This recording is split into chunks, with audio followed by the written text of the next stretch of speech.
আমার নবীর সাথে কোনো প্রকার কারো কোনো তুলনা হতে পারে? আমার নবীর মতো সুন্দর কেউ হতে পারে? চাঁদের চেয়ে সুন্দর তুমি, নবী আমার কামলিহিওয়ালা। সুবহানাল্লাহ। দো জাহানের বাদশাহ তুমি, প্যারা নবী সাল্লে আলা। পড়েন, দো জাহানের বাদশাহ তুমি, প্যারা নবী সাল্লে আলা। চাঁদের চেয়ে সুন্দর তুমি, নবী আমার কামলিহিওয়ালা। নবীর সম্মান কম না বেশি? কম না বেশি? বেশি। ইভেন আমরা নবীর উম্মত হিসেবে গৌরব করি কি করি না? এই যুবক, এদিকে তাকাও, শোনো। তোমাদের যে যুবকদের দাড়ি নাই তাদেরকে বলছি, I am not criticising you, তোমাকে ছোট করছি না।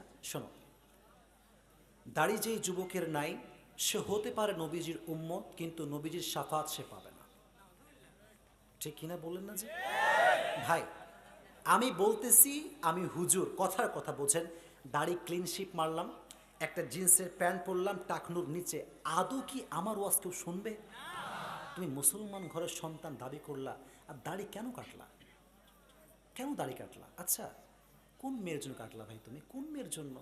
যে মেয়ের রুচি ঠিক নেই তার জন্য কাটলা?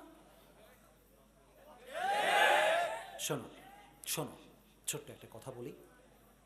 যেই মেয়ে তোমাকে দাড়ি দেখে পছন্দ করে না, সেই মেয়ে তোমার বউ হওয়ার যোগ্যতা রাখে না। কিসের প্রেম? বাদ দাও সব। দাড়ি রেখে পছন্দ করবে তোরে, আমি নিজে তো পছন্দ করি, তুই আমার কি পছন্দ করবি? শোনো, যেই মেয়ে তোমাকে, এই যুবক, যেই মেয়ে তোমাকে দাড়ি রেখে পছন্দ করতে চায় না, আমি তোমাকে বলি যুবক, এই মেয়ে যদি তোমার থেকে চলে যায় দূরে দাড়ি রাখার কারণে, সঙ্গে সঙ্গে জায়নামাজ বিছাবা, 2 রাকাত সলাতুশ শুকর আদায় করবা যে আল্লাহ তুমি বিশাল বড় ডাইনি কুটনি খেসান্নির হাত থেকে আমারে বাঁচাই দিয়েছ। দাড়ি পছন্দ করিস না, তোরা আমি বিয়ে করবো মানে? এটা তোরা কে বলছে? ও তো আমার ফ্যামিলির মেম্বার হওয়ার যোগ্যতা রাখে না। যুবক, দাড়ি রেখে দাও, বিশ্বাস করো।